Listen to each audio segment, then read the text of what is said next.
আসসালামু আলাইকুম। কেমন আছেন আপনারা? যারা কন্টেন্ট ক্রিয়েটর ছিলেন, যারা ভিডিও লোড করে ফেসবুক থেকে আয়ের স্বপ্ন দেখছেন বা আয় করেছেন বা আয় করছেন, তাদের জন্য একটা দুঃসংবাদ বলা যায় নাকি? যে মেটা ঘোষণা করেছে ফেসবুক থেকে যে ভিডিও থেকে আর কোনো আয় দিবে না।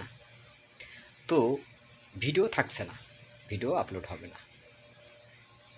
তো এই শিরোনামটুকু শুনে আপনারা তো ঘাবড়াই গেলেন, তাই না? আসলে ভিডিও থেকে আয় দিবে না, ভিডিওগুলো আর কিছু থাকছে না, ভিডিও লোড করা যাবে না। তাহলে কি হবে এখন? ঘটনা হচ্ছে ফেসবুক একটা পরীক্ষামূলক পন্থায় আছে। তারা বারবার পরিবর্তন আনছে তাদের সিস্টেমে। তো যে সিস্টেমটি নিয়ে এসছে ওরা কন্টেন্ট ক্রিয়েটরদের জন্য মনিটাইজেশনের সেকশনটা এবার ভাগ করে ফেলছে। আগে অ্যাডামস রিলস, ইনস্টিম্যাড এইগুলো ছিল।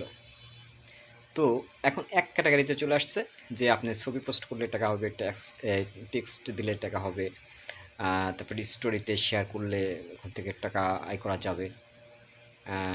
এই যে এই সাবজেক্টগুলা নিয়ে আসছে, তখন ফেসবুক যেটা করছে সেটা আয়ের পথ বন্ধ হয় নাই। রিলস থেকে যে আয়টা হতো সেটা সেভাবে থাকছে, তবে এখন ভিডিও নাম আর থাকবে না, রিলস ক্যাটাগরিতে সব চলে যাবে। এখন ভিডিও ছাড়লেও সেটা রিলস হয়ে যাবে।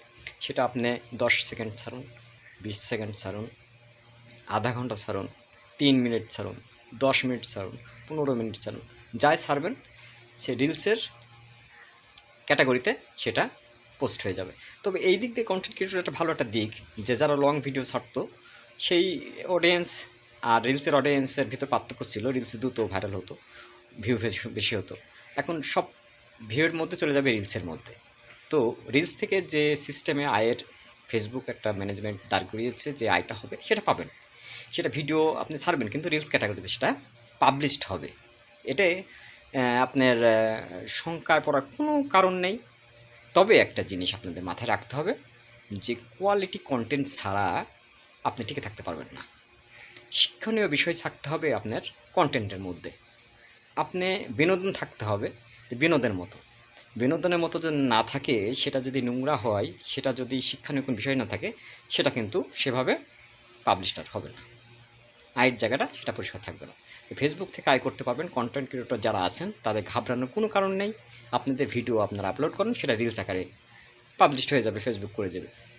ভিডিও থেকে যে অ্যাড স্ট্রিম পেতেন আপনারা, সেটা থাকছে না, রিলসের মধ্যে সব একই ক্যাটাগরিতে চলে যাচ্ছে। তো এতে ঘাবড়ানোর কিছু নেই, আয়ের জায়গাটা সে জায়গায় আছে। আপনারা শিক্ষণীয় ভিডিও, শিক্ষণীয় কন্টেন্ট, শিক্ষণীয় বিষয়বস্তুগুলো আপনারা তুলে ধরুন। এতে এই যে কন্টেন্ট ক্রিয়েটরের যে একটা তুমুল প্রতিযোগিতা, এর মধ্যে আপনি টিকে থাকতে পারবেন। আপনার অডিয়েন্সকে এমন কিছু বার্তা, এমন কিছু মেসেজ দেন যারা আপনার কন্টেন্টের ভক্ত হয়ে যায়, সেই জায়গাটা কিন্তু আপনাকে পৌঁছাতে হবে। তো ভাববার কিছু নেই যে ভিডিও থেকে আয় হবে না, যারা ভিডিও করার জন্য অনেক ইনস্ট্রুমেন্ট কিনছেন তাদের কি হবে, বিভিন্ন পোস্ট কিন্তু ফেসবুকে অনেক কন্টেন্ট ক্রিয়েটর যারা নতুন তারা দিচ্ছে। তো এতে ভাববার বা ভয় পাওয়ার কিছু নেই। তো আপনার কাজ চালিয়ে যান। আপনাদের রিলস ক্যাটাগরিতেই যে আইটুকু আসার দরকার আসবে, তবে আপনাকে অবশ্যই কন্টেন্ট মনিটাইজেশনের আওতায় থাকতে হবে, তাহলে এখানে আয় করতে পারবেন। আর আগস্টের মধ্যেই কন্টেন্ট মনিটাইজেশন যাদের পেজের কোয়ালিটি আছে, যার পেজকে দেয়া মনে করবে, 1 আগস্টের আগেই ফেসবুক কিন্তু দিয়ে দেবে। তো আপনারা কাজ শুরু করে দেন, ছবি পোস্ট করুন, ভিডিও পোস্ট করুন, ছোট ভিডিও পোস্ট করুন, বড় ভিডিও পোস্ট করুন, ইচ্ছা মতন আপনার কাজ করুন, তবে শিক্ষণীয় হতে হবে। তো সে পর্যন্ত সবাই ভালো থাকবেন, আর শঙ্কা দূর করে আপনারা কাজ করে যান। কিছু লোকে কিছু বলে, এই কথা আপনার মাথায় নেওয়ার দরকার নেই। যারা পারে না তারা হিংসা করবে, তারা আপনাকে পিছন থেকে গালমন্দ করুক। তবে এই যে বললাম, শালীনতা বজায় রাখতে হবে। নিজের পরিবারকে এখানে টেনে আনা ঠিক হবে না, নোংরামিটা এখানে ঠিক হবে না, ওগুলো একটু মাথায় রাখবেন। সে পর্যন্ত সবাই ভালো থাকবেন। খোদা হাফেজ।